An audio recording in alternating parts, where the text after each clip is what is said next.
Bom dia a todos e todas. Sejam bem-vindos ao Centro Espírita Nosso Lar, Casas André Luiz. É com muita alegria que recebemos a cada um que aqui está no nosso salão e também aos nossos amigos que nos acompanham pelas redes sociais. Gratidão imensa pela vossa presença. E para começar os trabalhos de hoje, vamos fazer uma prece. Quem se sentir mais confortável, feche seus olhos apenas como uma estratégia para maior concentração. Vamos nos conectando com a espiritualidade, com os mentores dessa casa, que há muito já prepararam o ambiente. E a espiritualidade bem sabe quais são as nossas necessidades, quais são os tratamentos que precisamos. Vamos abrir a nossa mente, o nosso coração.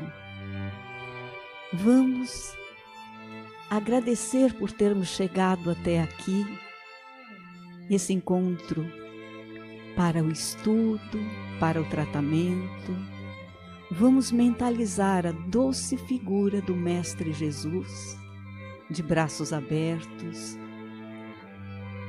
vibrando por nós, nos acolhendo, pois Ele mesmo nos disse que onde houver 2 ou 3 reunidos em seu nome, Ele estará presente. Vamos pedir que a nossa mente fique aberta, o nosso coração aberto para recebermos todo esse conhecimento, toda essa vibração, esse tratamento. Pois esse é um momento de estudo, de reflexão, para que nos encaminhemos bem, no caminho do bem, no nosso cotidiano. Que assim seja, graças a Deus. E o tema de hoje é a vingança, do Evangelho segundo o Espiritismo, capítulo 12, itens de 9 a 16, livro do Allan Kardec. E quem vai expor esse tema para nós é nosso companheiro Eduardo.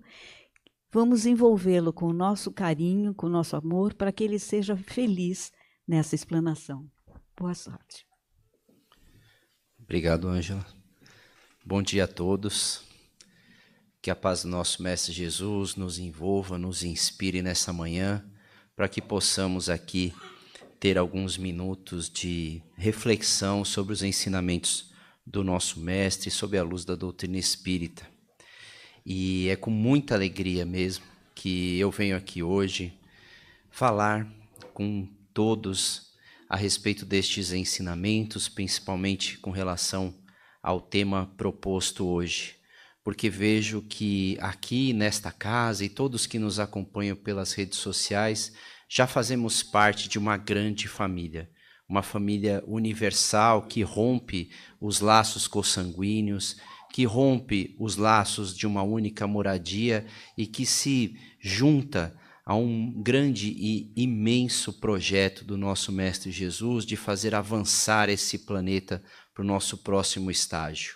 Nos levar para o nível de felicidade plena, onde teremos mais consciência das verdades do mundo espiritual, mais consciência da lei da justiça divina, como tudo se processa, e assim, confiantes e com muita fé, teremos também força para influenciar de forma positiva todos aqueles que amamos. E é nessa esperança, é nessa corrente que eu inicio hoje, falando sobre o tema A Vingança, do capítulo Amai os vossos inimigos, capítulo 12 do Evangelho segundo o Espiritismo, esse guia que norteia as nossas atitudes nesse caminho de busca da nossa felicidade, da evolução espiritual. Para falar inicialmente sobre o tema, eu queria retomar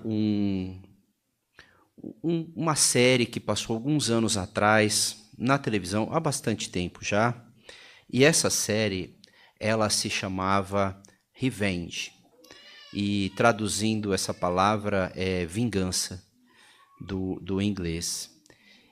Mas o que me chamou mais a atenção quando eu comecei a assistir essa série não foi a série em si. Na verdade, a história ela é um pouco violenta demais, né? E eu não acompanhei até o final. Mas o que mais me marcou foi uma frase inicial que tinha no começo de cada capítulo, né? E a frase era assim: quando você começa um processo de vingança, você pode começar a cavar 2 covas. 2 covas. E aquilo foi muito impactante para um começo de um episódio.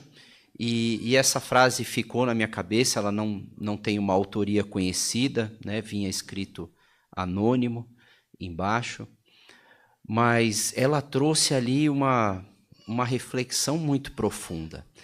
Eu já entendia um pouco mais da vida espiritual, do espiritismo, então eu sabia que a morte que nós falamos não é só a morte do corpo físico. E eu entendi também que essa reflexão poderia se estender para a morte da alma, quando eu começo um processo de vingança.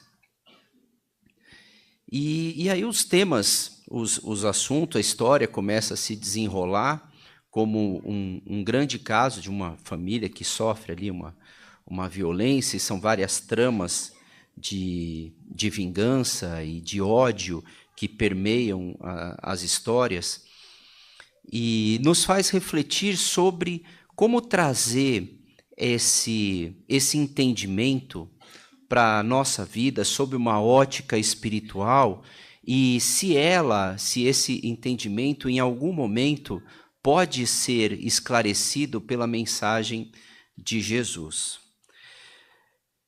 Quais seriam os pontos que nos levariam a ter um processo de vingança tão intenso, tão grande? E qual seria o contraponto desse processo de vingança? O que seria o contrário do processo de vingança?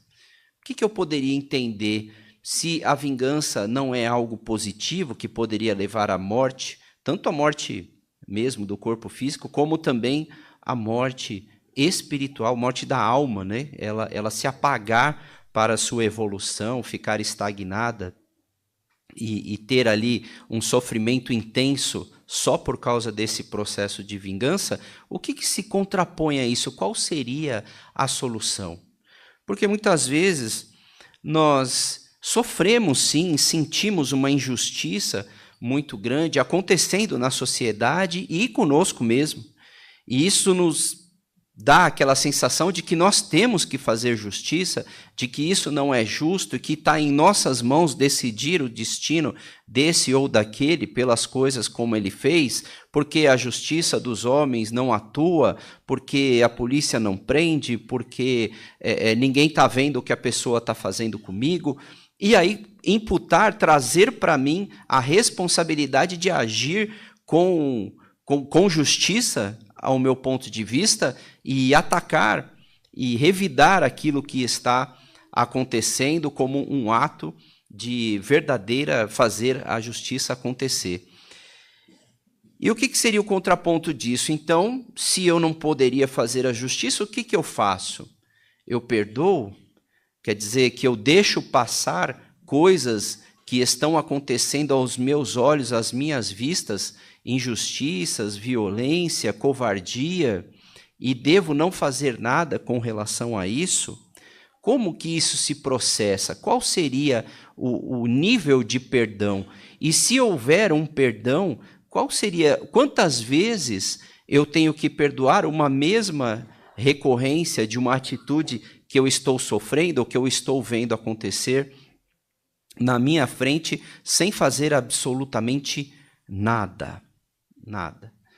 E qual é o entendimento desse processo? Bom, como o nosso capítulo começa com um trecho retirado do Evangelho de Mateus, que foi quem escreveu essa parte sobre a mensagem de Jesus, ele está no capítulo 5 do Evangelho de Mateus. O capítulo 5, só que ele está lá no finalzinho do capítulo. E eu acredito que a coisa mais importante que nós passamos a ter quando queremos entender uma situação, uma fala de Jesus do ponto de vista mais profundo, é compreender todo o contexto em que ele acontece. E essa fala, esse trecho, amai os vossos inimigos, está lá no final de um capítulo que ele inteirinho discorre sobre o caminho do reino dos céus. Que no nosso entendimento o reino dos céus é o reino de felicidade. Para o espírita, que compreende a vida espiritual, o reino dos céus não é um local sem violência, sem barulho, onde nós vamos contemplar a eternidade. Para o espírita, o reino dos céus é o reino de felicidade interna da alma, que compreende as coisas do mundo, que compreende a lei divina como se processa, e que depois de atingir esse nível, esse grau evolutivo, vai ajudar com que outros espíritos criados por Deus também alcancem este nível. Por isso estamos aqui neste planeta e sofremos tantas influências de espíritos de elevado grau, superior, moral, que nos ajudam a compreender essas mensagens do maior espírito em elevação que nós tivemos aqui, que foi Jesus. Emmanuel, André Luiz, ou Joana de Ângeles, Manuel Filomeno de Miranda, o próprio Allan Kardec, que está ali aprofundado, mergulhado nos ensinamentos de Jesus, buscando trazer essa compreensão. E no capítulo 5 de Mateus, ele começa, é um dos capítulos mais relevantes nesse ponto de compreender a busca pela felicidade que a alma já tinha naquela época, tinha antes disso e continua tendo, mas muitas vezes a gente sempre atribuía o estágio de felicidade pura às coisas materiais, ao reino, a conquistar terras, a conquistar poder, mas neste capítulo Jesus vai discorrer sobre a felicidade de uma forma muito interessante. Ele começa o capítulo falando sobre bem-aventurados. Bem-aventurados, no entendimento mais profundo, seriam felizes aqueles que são puros de coração, felizes aqueles que têm misericórdia, felizes aqueles que... Então, uma série de bem-aventuranças onde Jesus se coloca diante da população para fazer esse discurso de que a felicidade está nesse caminho. E após ele terminar todas as bem-aventuranças, ele começa a transcorrer sobre outros itens que nós não tínhamos, não aprofundamos dessa maneira lógica, contínua. Ele vai falar aqui, não basta apenas o cumprimento da lei para que toda a justiça seja feita. Não basta apenas o cumprimento da lei para que toda a justiça seja feita. E ele explica, não matarás. Não matarás é uma prerrogativa da lei de Deus que já vinha com o povo judeu, e que Jesus ratifica ela como sendo não matarás, claro que não. Mas ele vai além. Ele fala, se você se encolerizar contra o seu irmão, também será réu no juízo. Então, além de não matar, Jesus está falando, não basta o cumprimento dessa lei. Além de não matar, se enraivecer contra seu irmão, já te coloca diante do juízo. Se você, na sequência, for fazer oferta no altar, então, o que é a oferta no altar que Jesus se refere? Naquela época, quando se queria fazer pedidos a Deus, ou que se queria agradecer a Deus por algo que tenha recebido de bom, ia-se até o templo e levava uma oferta até o altar para poder oferecer a Deus. E Jesus vai falar, ao invés de ir, ou quando estiver indo levar a sua oferta ao altar, e se lembrar de que teu irmão tem algo contra ti, volta, deixa a oferta e vai primeiro se reconciliar com ele. Ou seja, apenas pedir por paz e felicidade não é o suficiente. deixar a sua oferta cumprindo a lei da época que se tinha, de levar as ofertas a Deus, as oferendas a Deus, não é apenas este ensinamento. Precisa que, se você lembrar de que alguém tenha algo contra ti, volta e reconcilia. Reconcilia com esse adversário enquanto caminha com ele. Ou então ele te colocará diante do juiz, o juiz ao oficial, e o oficial te colocará na prisão. E essa palavra é importante que a gente guarde, porque nós vamos retomar ela mais para frente. E o colocará na prisão. Se não reconciliar com o teu inimigo, com aquele que tem alguma coisa contra ti, será colocado numa prisão. Um pouquinho mais para frente. Ouviste, olho por olho, dente por dente. Lembram dessa regra máxima de justiça que tínhamos no Antigo Testamento? Olho por olho, dente por dente. Assim é que se faz justiça antes de Jesus. Era essa a regra máxima da justiça. Se você me fez, eu vou retrucar. Mas ele explica, eu vos digo, não retorne o mal com o mal. Se te baterem na face direita, oferece a outra. Se lhe pedirem a sua túnica, entrega também a capa. Se te pedirem a caminhar 1 milha junto, anda 2. Ainda mais para frente, então, amarás o teu próximo e odiará o teu inimigo. Eu vos digo, então, amai os vossos inimigos. Bendizei os que vos maldizem, fazei o bem aos que vos odeiam, orai pelos que vos maltratam e perseguem, para que sejas filhos do vosso Pai que está no céu. Assim termina o capítulo 5. O caminho completo sobre a regra de felicidade. Felizes aqueles que têm puro coração, todas as bem-aventuranças, depois toda a regra de reequilíbrio com o teu irmão que está em falta, depois ir além de não matarás, mas também não odiar, não sentir essa raiva, não carregar essa raiva para dentro de si, culminando com amai o vosso inimigo. Em todo esse contexto da regra de Jesus, nós vamos agora aprofundar a questão ligada à racionalidade disso e o porquê dos ensinamentos sob uma ótica espiritual. O que seria, então, essa questão da palavra que nós guardamos aqui, prisão? Se nós não fizermos a reconciliação, estaremos presos. Vamos analisar? Se não fizermos a reconciliação, não vou nem falar da palavra perdão ainda, mas se não fizermos a reconciliação, eu tenho 2 caminhos possíveis: mágoa ou vingança, que é a forma que eu vou fazer a justiça. Ou eu não vou fazer, porque eu tenho medo do que pode me acontecer se Deus não permite a vingança e considera, na mensagem de Jesus, algo que vai evitar a minha felicidade. Eu posso simplesmente ficar magoado e assumir essa raiva e carregar essa raiva, esse ódio, esse ressentimento para dentro de mim. O ressentimento vai gerar um sentimento de impotência. Eu não posso fazer nada com relação a isso, ou eu serei condenado, castigado, serei jogado na prisão. Se eu não fizer nada com relação a isso, eu me sinto incapaz, impotente diante de algo que é maior do que eu não consigo responder.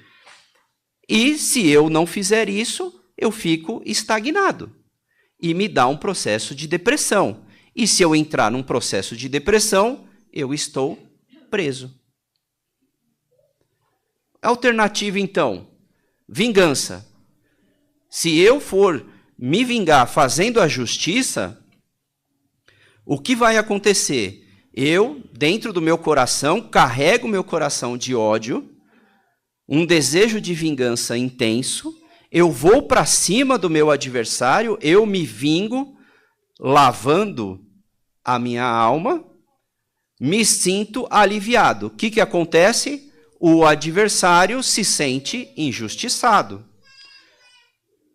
Qual é o próximo passo? Ele vai querer iniciar um processo de vingança contra mim, porque na percepção dele, ele foi agora injustiçado.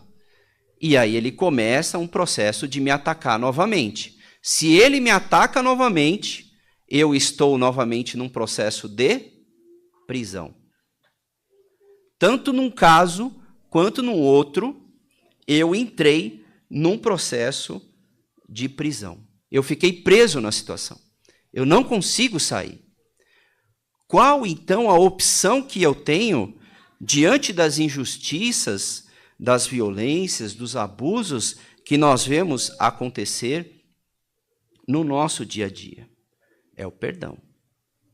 E aí Jesus, é claro, Jesus contestado por Pedro, que dos seus apóstolos era o mais duro, era aquele que falava, que vinha à cabeça, era aquele que retrucava, que questionava, falando para ele, Jesus, mas espera aí, mas quantas vezes eu tenho que perdoar? Tem que ter um limite, não é possível. 7 vezes, 7 vezes está bom? Fechamos aqui em 7 vezes? Aí Jesus vai dizer, não vos digo 7 vezes, vos digo 70 vezes 7 vezes. E ele não está falando em 490 vezes. Ele está falando em perdoar sempre. Puxa, mas aí pegou pesado. Porque perdoar sempre? Então quer dizer que sem limite, todas as situações que acontecerem comigo, tudo, e eu vou continuar, e às vezes a mesma coisa acontecendo recorrentemente. Jesus, mais na frente, no Evangelho de Mateus, nos deu a orientação sobre isso e responde isso. Mas, por enquanto, na nossa fala, é importante que nós tenhamos em mente uma coisa. Se essa ideia do perdoar sempre está muito estranha, é porque nos falta um ponto de compreensão. Compreender que existem, para que essa nossa existência espiritual, essa nossa longa jornada espiritual, possa ser resolvida e eu possa avançar no meu processo, me falta compreender. Compreender a lei divina. Compreender como que funciona esse processo, a justiça divina. Porque a minha justiça, ela está permeada apenas da minha visão limitada da situação. Apenas de uma visão fechada num período de existência muito curto perante toda a existência do Espírito. Eu não tenho base para poder fazer a verdadeira justiça. Eu não sou perfeito, eu não conheço todas as coisas, não é a mim que cabe essa incumbência.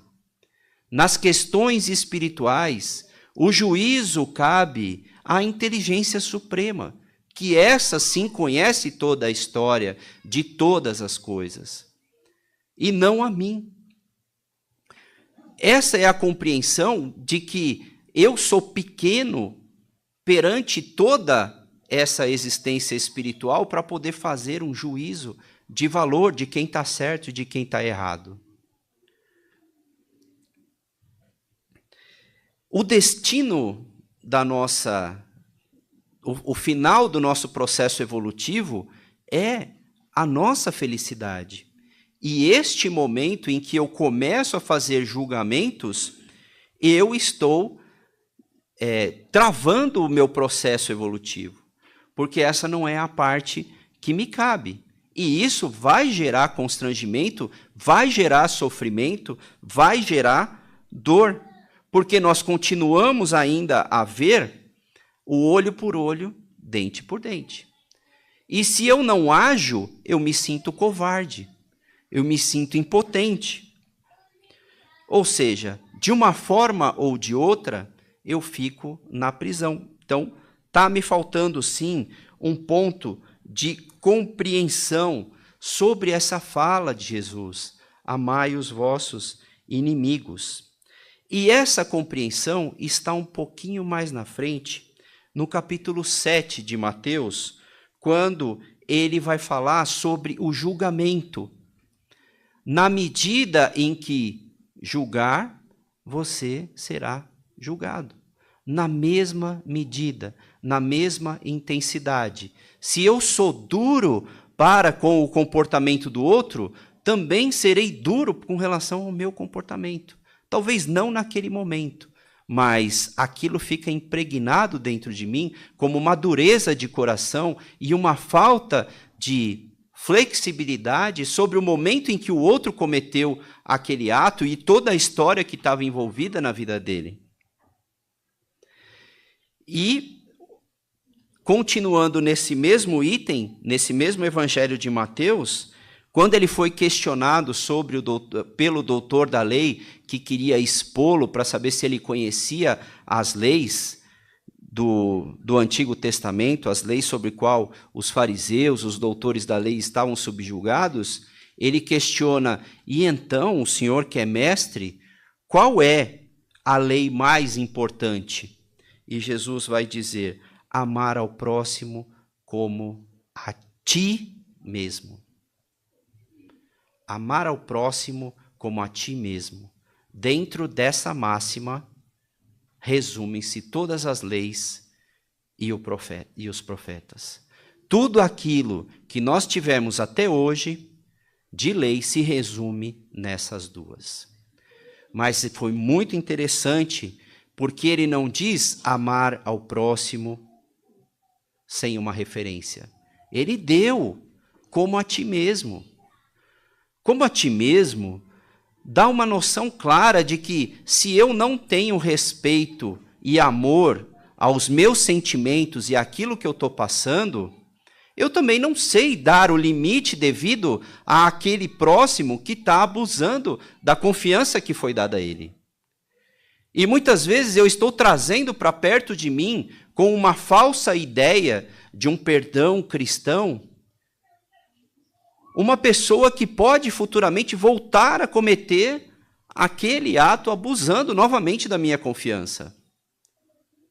Amar ao próximo como a ti mesmo. Eu quero continuar sofrendo. Qual é a minha noção de amor a mim mesmo? E aí eu também faço essas duas possibilidades onde ou eu sou rígido demais com relação a mim mesmo e acabo sendo rígido demais com relação ao outro, não compreendendo a minha imperfeição, porque perfeito só Deus, só a inteligência suprema, e acabo sendo duro com relação ao julgamento que eu faço do outro. E também, ou então eu sou liberado demais com relação a mim mesmo. E sou permissivo demais com relação a mim mesmo, não mantendo nenhuma disciplina, nenhum equilíbrio moral no meu comportamento, e também acabo sendo permissivo com relação ao comportamento do outro. E nessas duas pontas, na extrema rigidez e na extrema flexibilidade e liberação total, eu vou balanceando o meu comportamento e buscando o equilíbrio para compreender o que é me amar de verdade. E quando eu compreender o amor a mim mesmo, aquilo que é bom para mim, aquilo que é bom para o meu processo evolutivo, o perdão principalmente a mim, aos meus atos e aos meus equívocos, eu também saberei medir na mesma intensidade o perdão que deverá ser concedido ao outro. Essa é o equilíbrio, é o fiel da balança que vai fazer com que eu saiba até que ponto o perdão ele vai equilibrar essas forças. Perdoar sempre, sim, mas perdoar não significa que eu vou ter o mesmo carinho, a mesma confiança com uma pessoa que é meu parceiro desde sempre, que nós temos uma conexão, um entrosamento, um engajamento muito forte com aquele que está o tempo todo fazendo com que meus planos sejam prejudicados, ou esteja o tempo todo ofendendo, agredindo. Não é a mesma coisa. O que é a mesma coisa? Eu desejar o bem a esse meu companheiro, fiel, amigo, e desejar o bem a esse também, que não é, mas que merece toda a misericórdia divina dentro das suas atitudes, dentro do seu momento. Não é ser subserviente, não é receber agressões e aceitar isso o tempo todo, porque senão eu firo o amor a mim mesmo. Olha que máxima, olha como nós conseguimos desenvolver esse capítulo 5 de Mateus, que culmina no amar aos inimigos, mas não é só amar, ame e deixe que tudo aconteça. É sim ter uma reflexão sobre o amar a mim mesmo. E o que vai ser conversado num diálogo de relacionamento, quando muitas vezes nós estamos sim fechados num relacionamento, como por exemplo, dentro da nossa própria família, no nosso ambiente de trabalho, é ali que as coisas vão acontecer para equilibrar o que vai ser permitido pelo meu amor próprio, pelo meu cuidado próprio, e o que vai ser dado o devido limite nessa relação. Mas o perdão vai permear as duas atitudes, porque o perdão nos liberta. O perdão nos deixa avançar na nossa existência, no nosso progresso, não nos deixa preso, nos livra de condenações, de juiz, de prestar conta futuramente, de entrar num processo depressivo. Ele é extremamente libertador na busca da felicidade, se é isso que eu quero.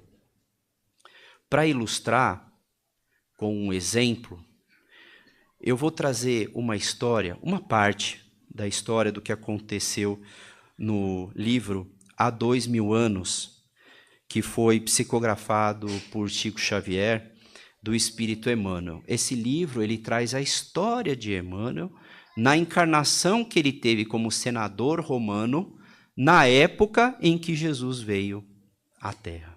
E o contato que ele teve com Jesus e toda a história dele e da sua família. Emmanuel, hoje um espírito muito evoluído, auxilia muito na compreensão das palavras de Jesus aos olhos da doutrina espírita, do esclarecimento da alma imortal, mas ele nem sempre foi assim evoluído. Ele passou por um processo. E nesse processo, como senador romano, foi designado que ele fosse cuidar de Jerusalém, que era uma terra que estava em iminente conflito e haviam muitos rebeldes que não aceitavam o domínio romano. E quando ele está chegando na cidade, por algum motivo resvala uma pedra no rosto da sua esposa, Lívia. E o senador romano, pensando e cheio de orgulho, falou assim, se eu deixar isso quieto, se eu deixar essa pedrada sem fazer nada, daqui a pouco eles vão tomar conta aqui da minha casa, eles vão fazer o que querem. E então pediu que os soldados pegassem o autor de atirar a pedra e o colocassem na cadeia de forma perpétua. O pai desse jovem que foi preso, André, o jovem era Saul, ele foi pedir o perdão do senador. Falou, senador, é meu único filho, eu preciso dele, ele vai me ajudar no trabalho e tal. Teve uma atitude impulsiva e o senador, com toda a sua pompa, com toda a sua autoridade, falou que a decisão era irreversível. Nesse momento, então, André jura, promete que vai se vingar. E de uma maneira muito pior do que o que ele sofreu. E dentro da própria família. Ele articula com uma das empregadas da casa, manipula, para que, no momento de distração, o filho do senador Marcos fosse sequestrado. E ele sequestra o menino, leva para um lugar e o trata como escravo. O trata como escravo, fazendo com que ele não tenha chance nenhuma de desenvolver intelectualidade nenhuma, nada na sua vida, seja só um mero escravo, trabalhador, braçal. E vai alimentando desse jovem de que toda a culpa do que aconteceu a ele foi por causa dos romanos. Numa oportunidade, numa rebelião que houve, o senador foi capturado e foi levado a um cativeiro. E então André, que era o grande comandante da rebelião, pede que seu filho, que ele trocou de nome, agora chama Ítalo, fira os seus olhos e o segue com uma lança quente. E o jovem, não sabendo que era do pai dele que se tratava, foi lá, sem dó nem piedade, e cegou o senador. Nisso tudo, os romanos entraram, recuperaram o senador, acabaram matando o filho dele e colocaram André na cadeia. E André, mais para frente no livro, conta a trajetória de André nesse processo, depois do que ele fez, o remorso e o arrependimento por ter feito isso com a família do senador, porque nenhum ato de vingança fica isolado, fica escondido, nós carregamos ele conosco dentro da nossa consciência. Nos momentos finais, quando ele é condenado à morte, ele pede uma audiência com o senador e o senador vai até ele, cego. E ele revela ao senador que era o filho dele que o cegou e pede misericórdia para que ele possa ter dentro da crença dele um encontro com Deus em paz.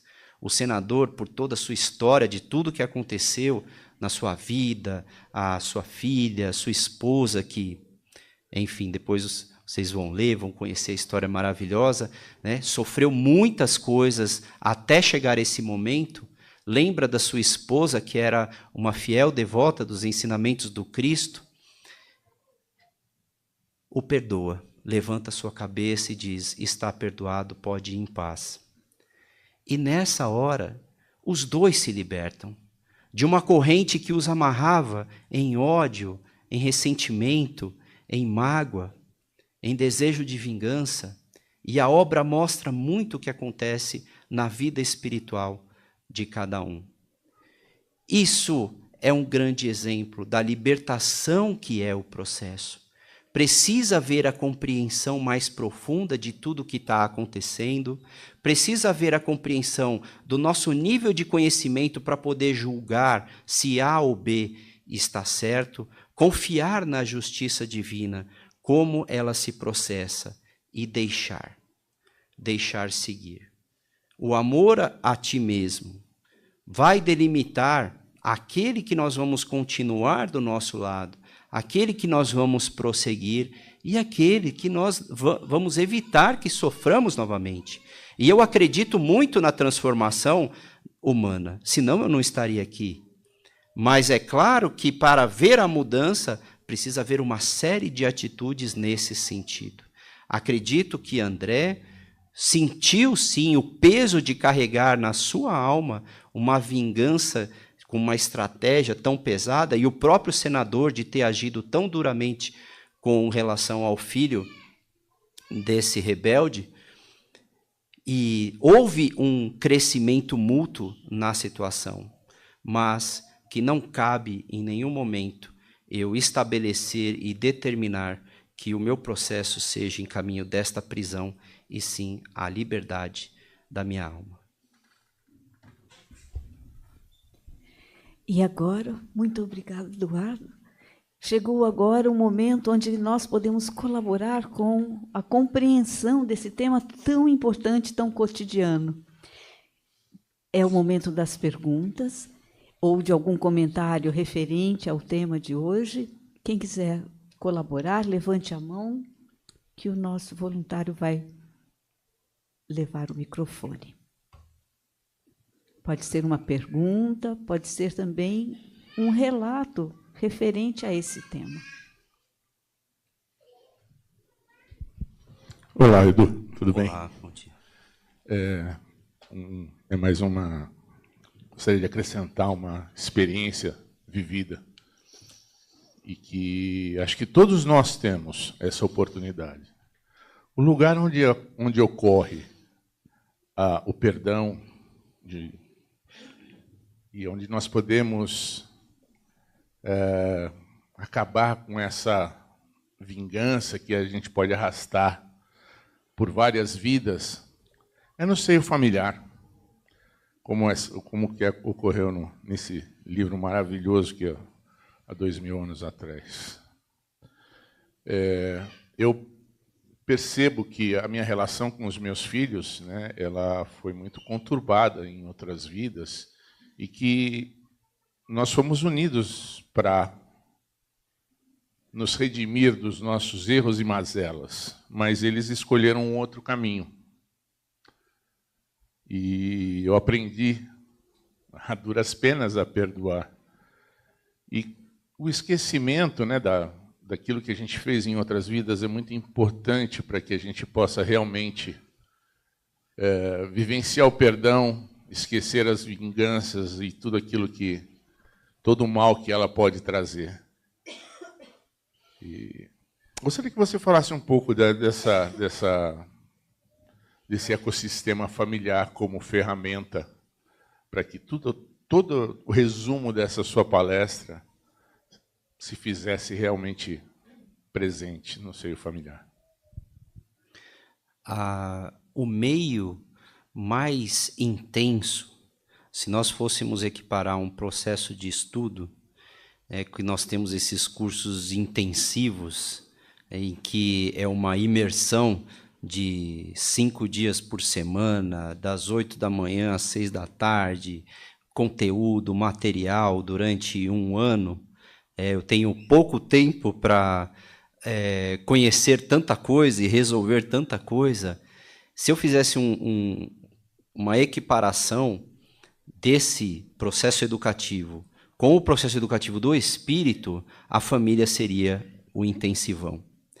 A família, esse núcleo familiar é onde a espiritualidade propicia os ajustes, que o caminho, como nós vimos, é o aprender a amar, nós estamos aprendendo a amar, mas o meio da família, ele é de uma sabedoria imensa, porque quando a criança vem, né, aquela fragilidade, aquela dependência, faz com que os pais que estão recebendo ali, sim, não tem como não se apaixonar, não tem como não amar, não tem como... Não, eu daria minha vida por essa criatura.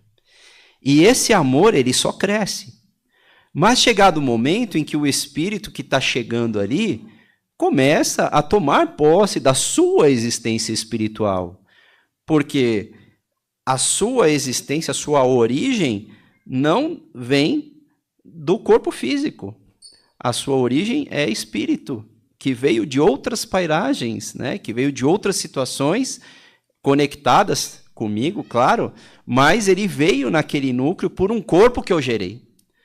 Dei a oportunidade daquela encarnação para que esses ajustes aconteçam. Então, parte do problema já começa ali, onde eu acredito que, como pai, como mãe, eu sou posse daquilo que chegou, né? Daquele que chegou. E eu vou por esse caminho e esqueço da história espiritual. E aí essa história espiritual começa a se conflitar com a minha história espiritual, nesse processo e necessidade de compreender o amor. Quem vai vencer? O amor vai vencer ou o amargo, o ressentimento vai vencer? Porque se eu tiver o desejo de compreender, o desejo de amor, as ferramentas virão. O apoio virá para que esse processo aconteça. Podem se levar anos, mas não tem outro propósito da família que não seja esse. Continuemos sempre acreditando na lei de amor. E é por ela que virá as ferramentas que eu preciso para poder compreender e superar esse obstáculo que hoje pode estar ali criando conflito, mas ele é tão necessário para que ambos se libertem, com certeza. Nós temos tempo para mais uma pergunta.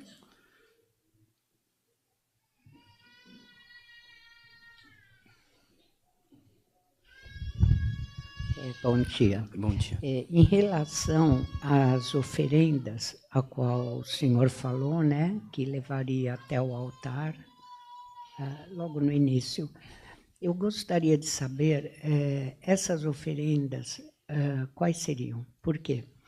Que hoje, infelizmente, várias religiões pensam muito de uma forma lucrativa, infelizmente, né? E isso acaba me deixando assim, em dúvida porque eu sou contra. Primeiro, porque eu acho que Deus não precisa de dinheiro. A gente pode oferecer, sim, uma ajuda a qual a igreja, a pessoa, não a igreja, as pessoas necessitadas possam ser, enfim, que chegue até elas. Então, essas oferendas, quais seriam? É uma longa história, né? Eu vou tentar trazer uma compreensão mais curta, depois a gente pode conversar, mas a questão das oferendas, ela vem lá do Antigo Testamento, né? De que do tamanho que fosse o meu erro, seria o tamanho da minha oferenda para conseguir o perdão de Deus e conseguir receber as suas graças. Então, essa era a compreensão de que Deus, ele só estaria validando o meu comportamento se ele me desse prosperidade material, felicidade, alegria. Então, a compreensão da época era essa. Esse foi o Deus que tirou o povo escravo do Egito, né, o povo hebreu, conduziu pelo deserto durante 40 anos, entrega a terra prometida. No meio disso, muitas guerras, muitas brigas, o olho por olho, dente por dente, era a regra ali. Era o entendimento da época com relação a Deus.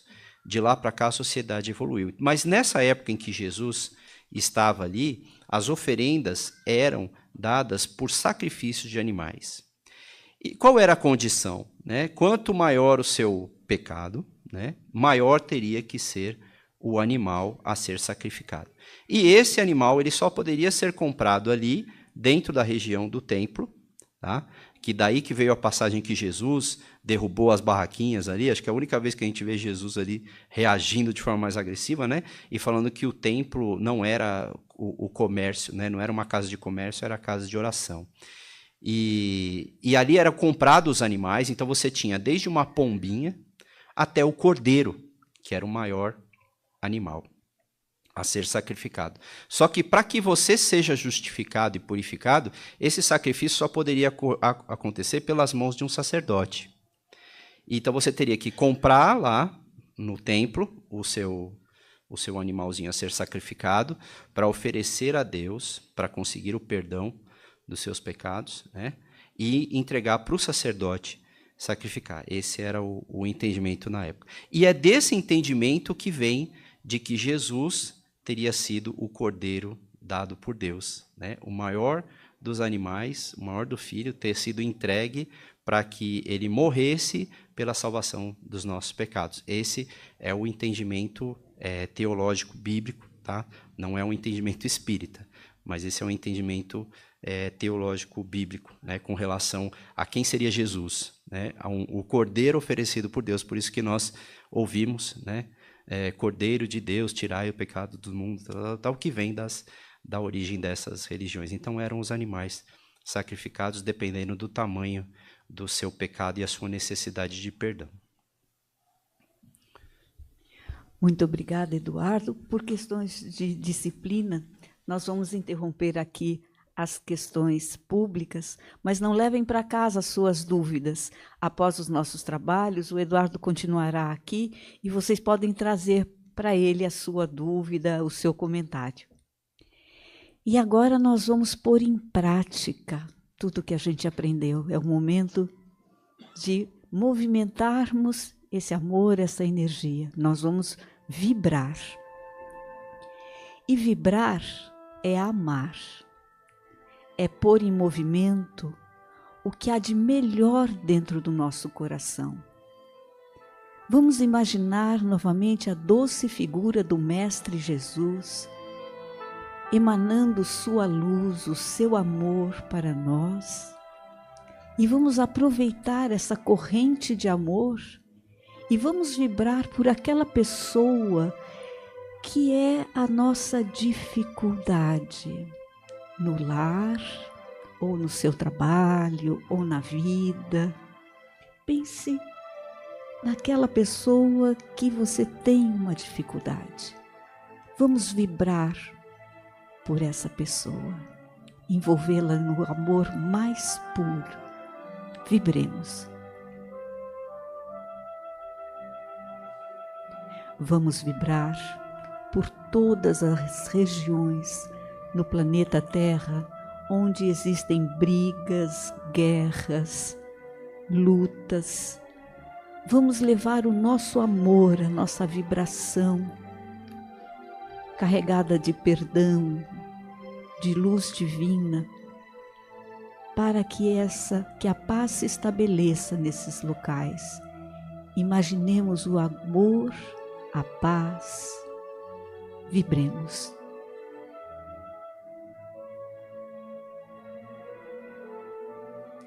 Vamos vibrar pelo planeta Terra, esse planeta que aceitou a nossa chegada para que tivéssemos essa experiência nessa encarnação, essa doce mãe que nos alimenta, nos veste, ajuda a nossa evolução.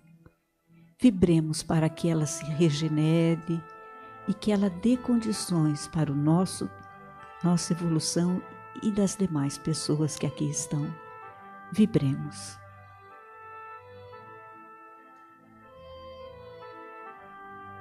E assim, profundamente unidos à energia do alto, vamos agradecendo tudo que aqui recebemos, tudo que vibrou dentro de nós. Vamos pedir a nosso doce Mestre Jesus que abençoe a nossa semana, que nos abençoe, que nos ajude a encontrar o Senhor, encontrar Deus dentro de cada pessoa e dentro de cada coisa. Vamos agradecendo e pedindo que possamos nos comportar da melhor maneira possível com todos com quem nos encontrarmos durante a semana, que possamos levar essa paz, esse amor, essa alta vibração para a nossa família e que todos nós estejamos aqui na próxima semana. Que assim seja, graças a Deus.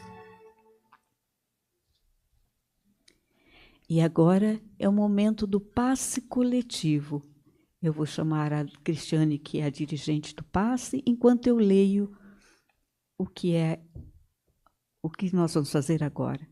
A espiritualidade, conhecedora de nossas necessidades, nos amparam individualmente no momento em que direcionamos a emissão de fluidos espiritual magnético.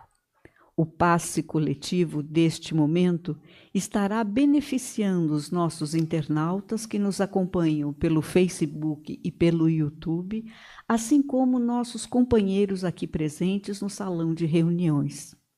Por favor, acompanhem os direcionamentos do dirigente do passe.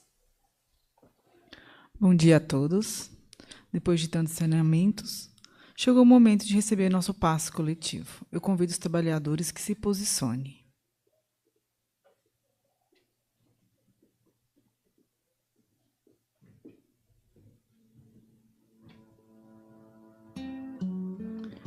Então vamos serenando nossos pensamentos, fechando nossos olhos para uma melhor concentração, nos conectando com Jesus e com a espiritualidade aqui presente, sentindo as energias ao nosso redor. Vamos vibrar paz, amor, equilíbrio, saúde física, mental e espiritual. Vamos a Jesus.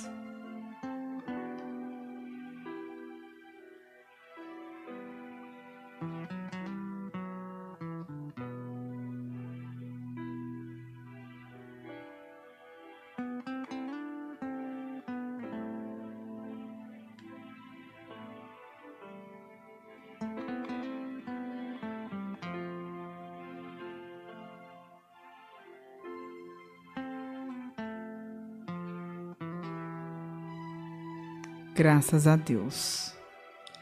E agora é o momento do passo à distância. É o momento que vamos vibrar, pensar, sentir por aquelas pessoas que não podem estar aqui presente. Pode ser um amigo, um familiar, um vizinho, que esteja no seu pensamento e no seu coração. Quem tem mais de um ser querido, que pense neles alternadamente, ora um, ora outro, sabendo que a espiritualidade os alcançarás onde quer que eles estejam, eles vão receber o que necessitam. Então vamos novamente elevar os nossos pensamentos, pensando nos nossos entes queridos e amados, vibrando por eles muita paz, amor, equilíbrio, serenidade, saúde. Vamos a Jesus.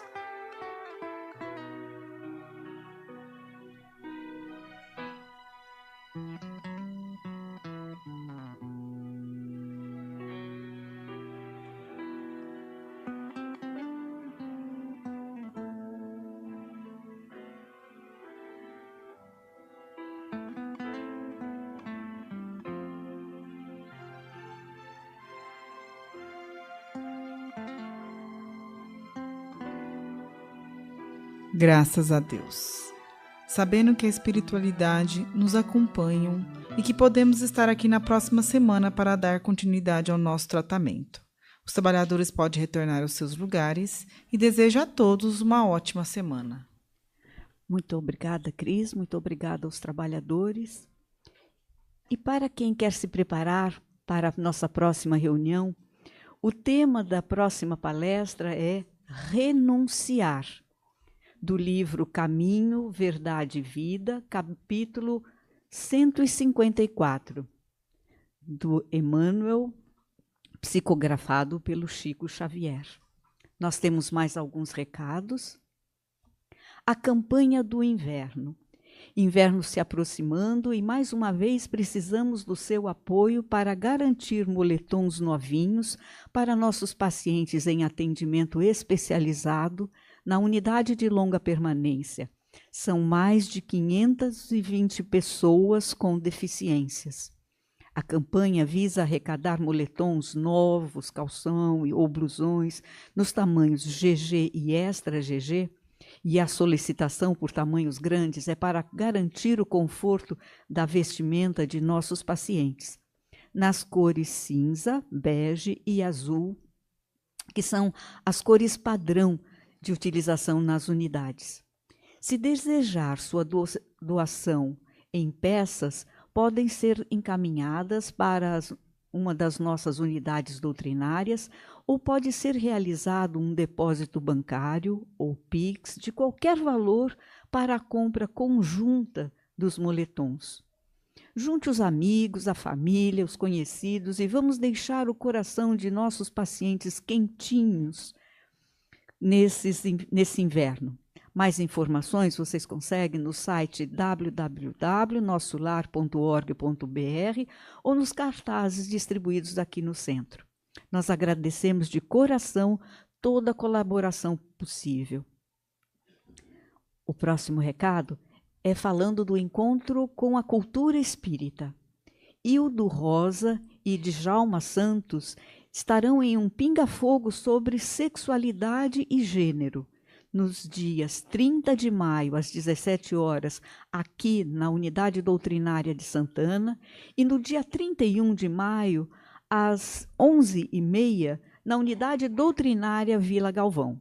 Não perca esta oportunidade de tirar suas dúvidas sobre sexualidade e gênero.